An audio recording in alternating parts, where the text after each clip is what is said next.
Hello everyone. आज फिर हम एक नए टॉपिक को लेके हाजिर हुए हैं। तो अब तक के पिछले 3 वीडियोस में हमने ब्लैक बॉडी रेडिएशन को देखा था, फोटो इलेक्ट्रिक इफेक्ट को देखा था, कल हमने एक्सरे और क्वांटम इफेक्ट को देखा। आज हम मॉडर्न फिजिक्स का आखिरी पार्ट देखेंगे। ये है वेव प्रॉपर्टीज ऑफ पार्टिकल। और इसमें बहुत बड़ा वीडियो तो नहीं होगा, लेकिन काम की चीज़ें काफ़ी होंगी। इस पूरे टॉपिक को आज हम एंड करने वाले हैं और हो सकता है कि कल से हम एक नए टॉपिक की तरफ मूव करें। उससे पहले मैं आपको एक बार फिर से बताना चाहता हूँ कि हम सब लोग मिल के यकीन बैच चला रहे हैं, जिससे आईआईटी जैम की प्रिपरेशन करने वाले बच्चों को हेल्प हो सके।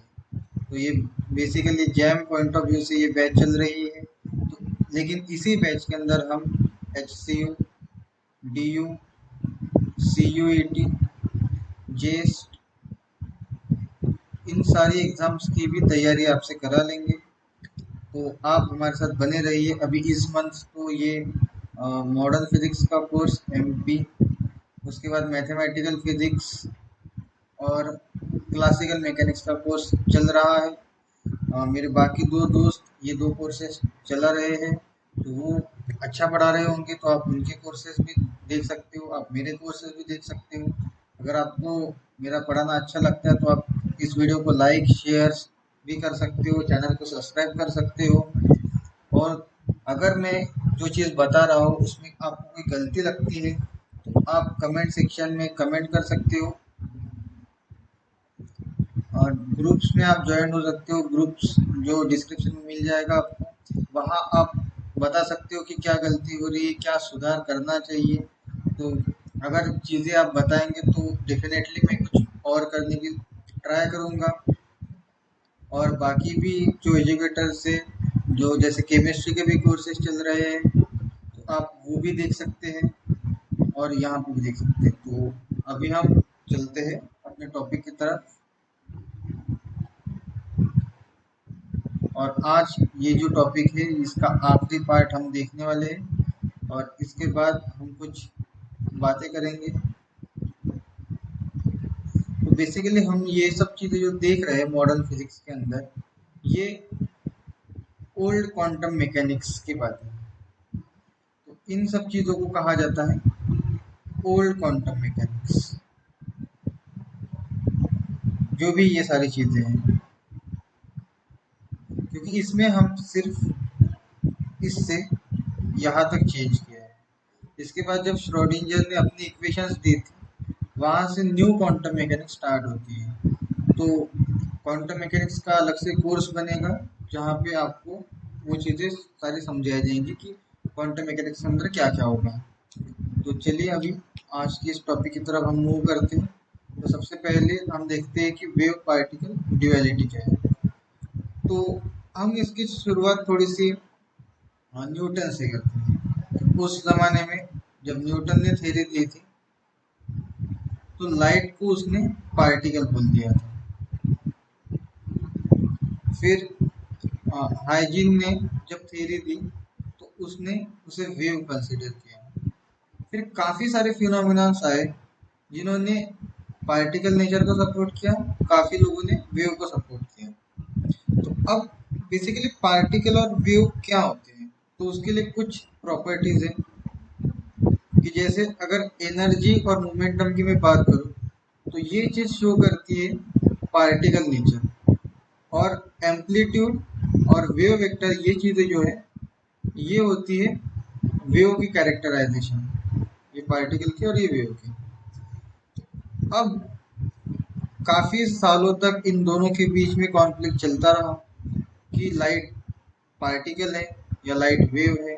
किसी ने पार्टिकल को सपोर्ट किया, किसी ने वेव को सपोर्ट किया। तो फिर 1923 में डी ब्रॉगली ने एक पोस्टुलेट किया जो कि था मूविंग पार्टिकल के रिलेटेड।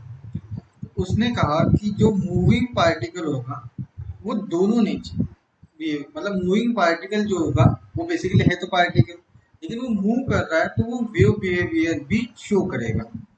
उसने ये यहाँ पे मेंशन किया है कि जो वेवलेंथ होगी वो उस मूविंग पार्टिकल के साथ एसोसिएट करेगी, और उसके रिगार्डिंग फिर उसने एक इक्वेशन दिया, ये lambda is equal to h upon p, कि अब जो वेवलेंथ है ये वेव से रिलेटेड है, और ये जो मोमेंटम है ये पार्टिकल से रिलेटेड है। तो दो चीजों को, दो अलग अलग एस्पेक्ट को उसने इस इक्वेशन के थ्रू जोड़ दिया है। और ये जो चीजें ये रिलेटिविस्टिक्स मोमेंटम है, तो ये रिलेटिविटी के कोर्स में आप समझ लेंगे कि गामा कैसे आता है, क्या आता है, क्यों आता है। अभी यहाँ पे ये चीज समझिए कि उसने जो हाइपोथेसिस दिया था उसमें उसने ये चीज बोली थी।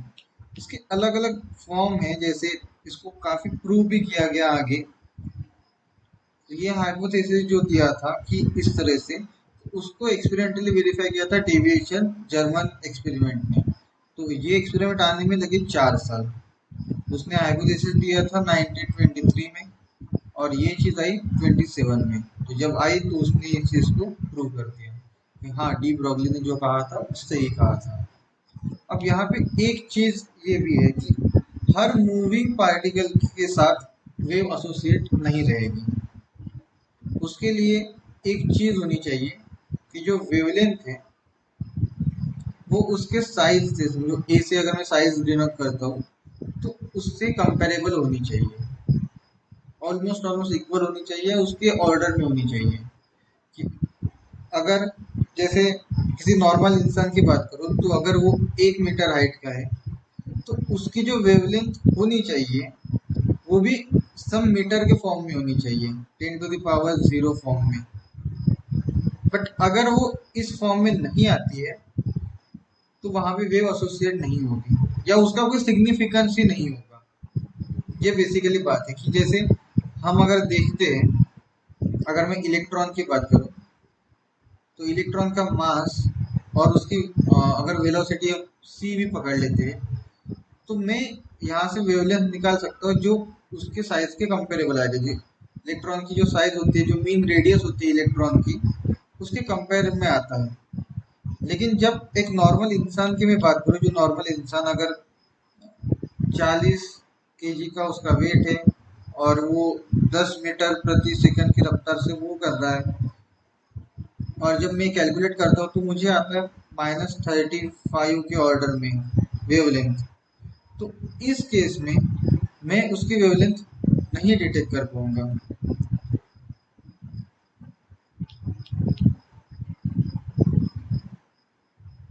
तो ये चीज यहाँ पे दे रखी है कि अगर डी ब्रॉगली वेवलेंथ बहुत स्मॉल होगी तो वहां पे वेव नेचर का कोई सेंस नहीं बनाता। और ये चीज जो है यहाँ पे कि श्रोडिंगर ने क्या किया कि जो नॉर्मल वेव नेचर था वो उसने, कि सबसे पहले ये चीज थी कि वहां पे तब ग्रुप वेलोसिटी का जो कंसेप्ट है वो नहीं था। सबसे पहले ऐसा माना जाता था कि सिंगल वेव है, जिसको चेंज किया कि एक सिंगल वेव नहीं, ये ग्रुप ऑफ वेव है। क्योंकि बाद में ये निकल के आया कि ये जो नॉर्मल फेज वेलोसिटी है कि वह सिंगल वेलोसिटी है, ये जो है ये कभी कभी 2c वगैरह वगैरह निकल के आ रही थी। या फिर जैसे कोई एक इलेक्ट्रॉन है, अगर वो किसी मीडियम से ट्रेवल करता है तो इलेक्ट्रॉन से, मतलब मीडियम से ट्रेवल करते हुए उसकी स्पीड लाइट से भी ज्यादा होती है। तो ये चीज जो है वो कॉन्ट्राडिक्ट करती है रिलेटिविटी के साथ, कि जहाँ पे हमने ये कंसीडर किया था कि जो मेरा कोई भी पार्टिकल है वो कभी भी लाइट की स्पीड से ज़्यादा ट्रैवल नहीं कर सकता। लेकिन जब ऐसी कोई चीज़ें निकल के आती है तो इसका मतलब ये कंसेप्ट कहीं पे गलत है। तो इसको ओवरकम करने के लिए फिर यहाँ पे ग्रुप वेलोसिटी का कंसेप्ट आया, कि जहाँ पे फिर सारा ग्रुप मिल के जो वेलोसिटी बनेगी वो अल्टीमेटली c बनेगी। एक पर्टिकुलर इलेक्ट्रॉन की या पर्टिकुलर पार्टिकल की जो स्पीड है वो भले ही ज़्यादा हो, लेकिन टोटल ग्रुप जो है वो उसी स्पीड से मूव करेगा। तो ये जो मॉडिफिकेशन है ये लाया श्रोडिंगर ने। अब अगर मैं एक फ्री पार्टिकल की बात करूँ तो अगर मैं नॉर्मल क्लासिकली बात करता हूँ तो मैं एनर्जी ऐसे लिख सकता हूँ, काइनेटिक एनर्जी प्लस पार्टिकल की potential energy will give my total energy. अगर फ्री पार्टिकल है तो उसका पोटेंशियल जीरो रहता है, तो जो मेरी एनर्जी है हाफ एम वी स्क्वेयर, और इसको मैं ऐसे ना लिखते हुए half p square by m is equal to total energy E. तो अगर यहाँ से मुझे मोमेंटम निकालना है तो P is equal to root two m E, बस P की जगह पे मैंने ये वैल्यू रख दी। अगर कोई चार्ज पार्टिकल है तो इन दैट केस उसकी जो एनर्जी आती है वो बेसिकली क्यू वी। जब इलेक्ट्रोस्टैटिक्स में हम पढ़ते हैं तो वहाँ पे वर्क डन का कंसेप्ट आता है, तो किसी चार्ज को मूव करने में, पोटेंशियल डिफरेंस देने में जो एनर्जी खर्च होती है, जो उसके अंदर स्टोर रहती है, वो क्यू वी से हम डिनोट करते हैं। तो बस एनर्जी को रिप्लेस कर दिया क्यू वी से। अगर मुझे अब कोई चार्ज पार्टिकल तो है नहीं, कोई न्यूट्रल पार्टिकल है, या फिर किसी चीज को मैं थर्मली उसको एनर्जी दे रहा हूँ, तो थर्मल एनर्जी का कंसेप्ट में मेरी जो एनर्जी आएगी ई, वो इक्विवेलेंट होगी के बी टी के। तो ये मेरी एनर्जी आ गई। अगर मैं किसी न्यूट्रल पार्टिकल एटम की मॉलिक्यूल की बात करता हूँ तो वहां पे एनर्जी रहती है 3/2 के बी टी। तो बस इंटू 2m, टू से 2 का है 3m के बी टी, ये फॉर्मूला है।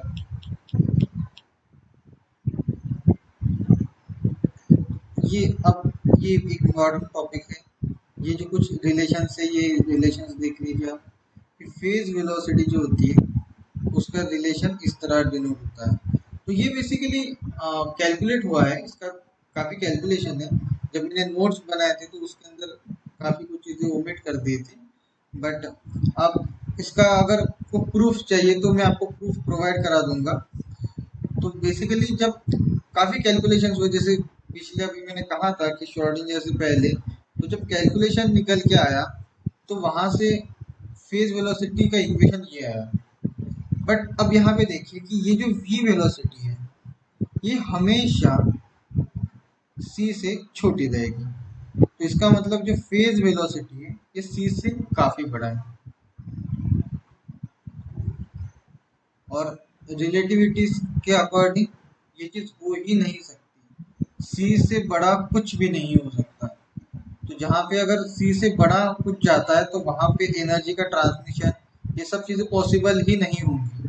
तो इसका मतलब होता है कि फेज वेलोसिटी जो है इसका कोई फिजिकल सिग्निफिकेंस नहीं है, और हम जो अपना मूविंग पार्टिकल है उसका वेव नेचर इससे नहीं रिप्रेजेंट कर सकते एक प्लेन वेव से।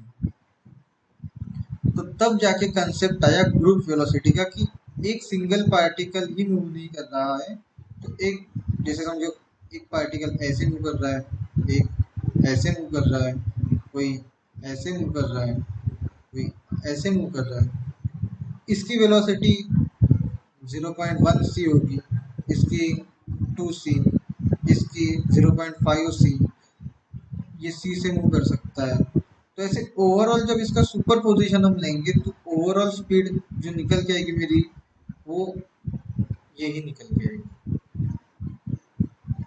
तो ये है ग्रुप का इफेक्ट। आप ग्रुप का इफेक्ट वैसे भी समझ सकते हैं क्योंकि हम सब लोग ग्रुप्स में रहते हैं अक्सर। और एक और रिलेशन यहाँ पे आता है कि फेज वेलोसिटी ग्रुप वेलोसिटी का जो प्रोडक्ट आता है वो हमेशा सी स्क्वेयर से प्रोपोर्शनल आता है, और हमेशा सी स्क्वेयर ही आएगा। ठीक है, ये रिलेशन काम का है, इसके ऊपर काफ़ी क्वेश्चंस है, मैं आपको क्वेश्चंस करवा दूंगा। और उसके बाद अब कुछ जो एक्स्ट्रा फॉर्मूलेज है वो ये भी आप याद कर लीजिए कि फेज वेलोसिटी जो होती है वो ओमेगा बाय के या ई बाय पी से हम डिनोट करते हैं। वही ग्रुप वेलोसिटी के टाइम हम उनका डेरिवेटिव ले लेते हैं, ये फॉर्मूला। अब इन दोनों के बीच में और कुछ रिलेशन है जैसे ये यहाँ पे रिलेशंस लिखे हैं कि Vg जो होता है वो Vp प्लस के टाइम्स dVp बाई डी, या फिर VdP मतलब Vp minus lambda dVp minus ये लैम्डा है, इस देख लीजिए लैम्डा। और अगर कोई डिस्पर्सिव मीडियम नहीं है तो इन दैट केस मेरी दोनों वेलोसिटी सेम रहेगी। अगर डिस्पर्सिव मीडियम है तो वहां पर ये कंडीशन है। और इसमें एक दो फॉर्मूले और हैं, जैसे ये फॉर्मूले पहले मुझे पता नहीं थे, लेकिन जैम के पेपर में ये फॉर्मूला आया था, एक क्वेश्चन इस फॉर्मूले के ऊपर पेश आया था सीधे, तो ये फॉर्मूला मैंने लिख लिया था। तो ये चीज आप नोट कर लीजिए, क्योंकि जैसे जैसे आप पीवाई को सॉल्व करते हैं वैसे वैसे आपको कुछ एक्स्ट्रा की चीजें मिलती जाती हैं, तो इस तरह से आप उनको अपने नोट्स में शामिल कर सकते हैं।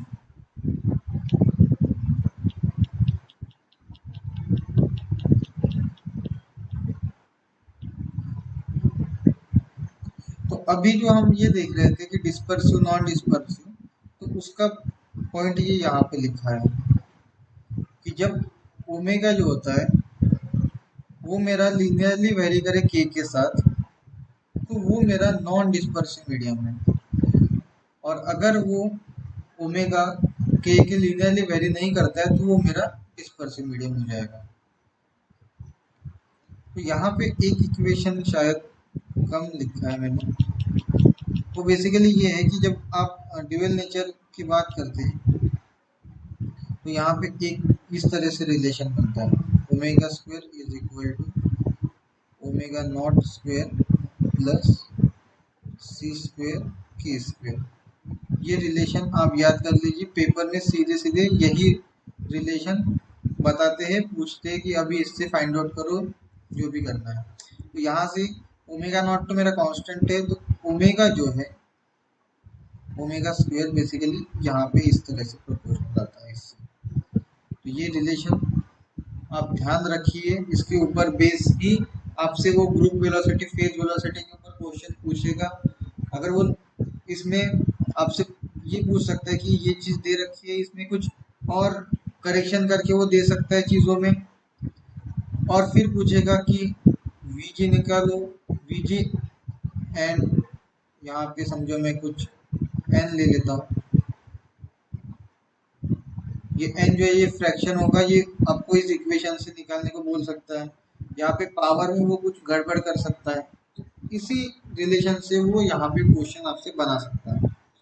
तो इसके बाद का जो अगला टॉपिक है वो है अनसर्टेनिटी टॉपिक का, जो कि दिया था हाइजेनबर्ग में, तो उसी के नाम से इसको हम लिखते हैं हाइजेनबर्ग, इसने दिया था ये टॉपिक। तो उसका ये कहना था कि कोई भी दो कैनोनिकली वेरिएबल जो होते हैं उनको माइक्रोस्कोपिक पार्टिकल के लिए आप एक साथ मेजर नहीं कर सकते। कि जैसे अगर मैं क्लासिकली बात करूं तो मैं किसी चीज का अगर कोई कार मूव कर रही है तो उसका मैं पोजीशन भी बता सकता हूँ, उसका मैं मोमेंटम भी बता सकता हूँ एक साथ एक ही समय पे। वहां पे जो इक्वेशंस बनते हैं मोशन के, उसका यूज करके मैं एक ही समय उन दोनों की और 100% श्योरिटी के साथ गारंटी के साथ चीजें बता सकता हूँ। लेकिन जैसे जैसे मैं नीचे आता हूँ माइक्रोस्कोपिक पार्टिकल्स की तरफ आता हूँ, वहां पर मैं ये चीज नहीं बता सकता। वहां पे एक सर्टन लिमिट तक ही मैं बता सकता हूँ।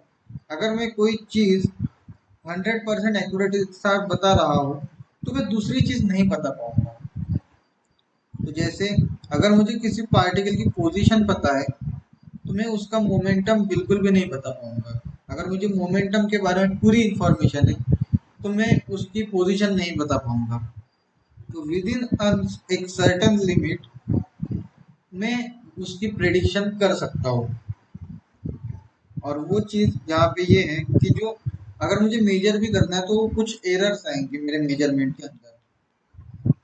तो उसने ये कहा कि ये जो एरर आने वाली है कि delta x delta p x, ये हमेशा ये एरर ग्रेटर देन और equal to h cut by two के बराबर आएगी। ये जो एच कट बाय टू है, इससे ये प्रोडक्ट हमेशा बड़ा या इसके बराबर का आएगा, इससे कम नहीं आएगा। तो इसके ऊपर क्वेश्चन ऐसे आ सकता है कि आपको वो दे दे पोजीशन के अलग अलग वैल्यूज, मोमेंटम की अलग अलग वैल्यूज, वो कहे कि अब बताओ यहाँ पे अनसर्टेनिटी होगा या नहीं होगा, लगेगा नहीं लगेगा, वैलिड होगा या नहीं होगा। तो आपको ये चीज़ वहाँ पे प्रूव करनी पड़ेगी। बस आपको वहाँ पे उन दोनों का एरर फाइंड आउट करना पड़ेगा, जो हम स्टैंडर्ड डिविएशन वगैरह लगा के सॉल्व करते हैं। और ये प्रोडक्ट जहाँ पे अगर आपको ऐसे आता है कि delta x delta p x H cut by to, वहाँ पे ये काम नहीं करेगा, वो गलत इन्फॉर्मेशन दे रखी है। और उसी के साथ ये सबसे मेन इक्वेशन है पहला वाला, एनर्जी टाइम वाला आप ध्यान रख सकते हैं, और एंगुलर मोमेंटम और एंगल, इनका भी आप ध्यान रख सकते हैं। लेकिन मेजर जो आएगा वो चीज़ पहले फॉर्मूले के ऊपर ही आएगी, ये इम्पोर्टेंट फॉर्मूला है।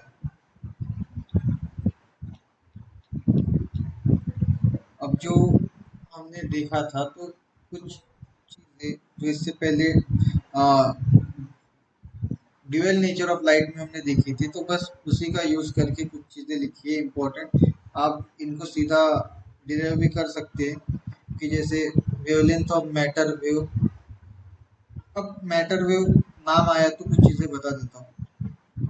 वेव से तो आपको अंदाज़ा लग गया होगा कि ये वेव है, और मैटर से लगता होगा कि मैटर जो भी, कि जिसको भी हम देख सकते हैं, जो भी चीज़ है जो मूव कर सकती है, जिसको मास हो सकता है, जो हो सकती है, ये सारी चीज़ें मैटर में आती है। तो मैटर वेव ये कंसेप्ट होता है कि जो भी मैटर मूव करता है उसके साथ जो वेव आती है वो मैटर वेव है। ठीक है, तो अब यहाँ पे हम देखेंगे कि जो मैटर वेव एसोसिएट है एक्सेलरेटेड चार्ज पार्टिकल, क्योंकि ये चीज़ हमने अभी देखी है, डी ब्रॉगली ने जो बताया था कि जो भी मूव करता है उसके साथ वेव एसोसिएट रहती है। तो जब अगर कोई चार्ज पार्टिकल है तो उसकी एनर्जी क्यू वी से डिनोट होगी, उसकी velocity basically half M V square is equal to E. ये इससे ये चीज़ आई है, बस एनर्जी की जगह पे क्यू वी डाल दिया मैंने। मोमेंटम निकालना है तो एम वी से, ये आ गया। वेवलेंथ एच बाय पी से वेवलेंथ आ गई। अब आपके पास अलग अलग चार्ज पार्टिकल्स, आपके पास इलेक्ट्रॉन है, प्रोटॉन है, अल्फा पार्टिकल है, न्यूट्रॉन है। इससे क्या होगा, आपका मास और चार्ज वेरी करेगा। उन वैल्यूज को डाल के ये सारी वैल्यूज निकल के आती है। ये पहली जो वैल्यू है इसको आप काफ़ी हद तक याद रख सकते हैं, बाकी चीज़ों को याद रखने की उतनी ज़रूरत नहीं है। बट ये चीज़ यहाँ पे सीधा क्वेश्चन पूछा जाता है इलेक्ट्रॉन के लिए। आपको क्वेश्चन में दिया रहेगा कि वोल्टेज जो है इतना इतना, समझो 50 वोल्ट है या 100 वोल्ट है, और अब उसकी वेवलेंथ निकालो। तो सीधे इस फॉर्मूले में वोल्टेज का रूट लेके आप आंसर निकाल सकते हैं। ये ऐसे क्वेश्चंस जैम में वगैरह नहीं मिलेंगे, लेकिन ये क्वेश्चंस आपको VHU DU वगैरह जैसे एग्जाम्स में मिल जाएंगे। वहाँ पे ये क्वेश्चंस भरे पड़े हैं इसी फॉर्म में, कुछ नहीं दे रखा है, बस सीधा वोल्टेज दिया है और वेवलेंथ फाइंड आउट करने को बोला है।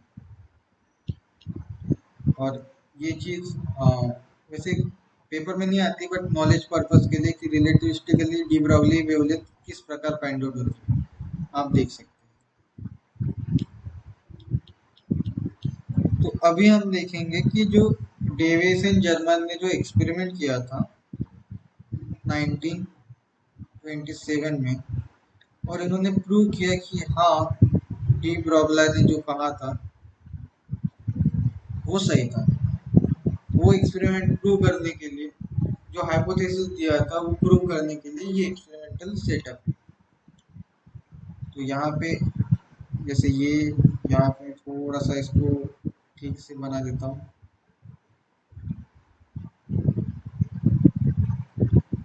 पीडीएफ बनाते टाइम थोड़ा सा नहीं बन पाता है, पेंसिल से ड्रॉ की हुई डायग्राम्स होती है।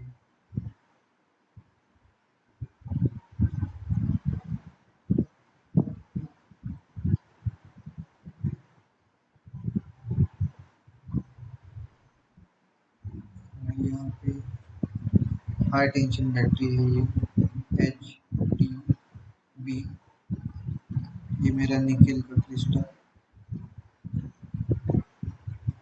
और यहाँ से ये डिफ्लेक्ट होके यहाँ आ रहा है ये डिटेक्टर। उसके बाद ये मेरा एनोड है, ये फिलामेंट, ये लो टेंशन बैटरी, ये तो मेरा निकेल का क्रिस्टल है। उसके बाद में यहाँ से ये पार्टिकल इलेक्ट्रॉन गन से होते हुए ये इंसिडेंट इलेक्ट्रॉन बीम है, यहाँ पे स्ट्राइक करके ये एंगल थीटा, ये एंगल फाई, ये एंगल थीटा। तो ये यहाँ पे डिफ्रैक्टेड इलेक्ट्रॉन बीम है, ये मेरा डिटेक्टर है या कलेक्टिंग स्केल है। और ये सब चीज़ मैंने रखी है वैक्यूम के अंदर, वैक्यूम चेम्बर के अंदर, क्योंकि मुझे एक्सटर्नल इफेक्ट्स उतने नहीं चाहिए।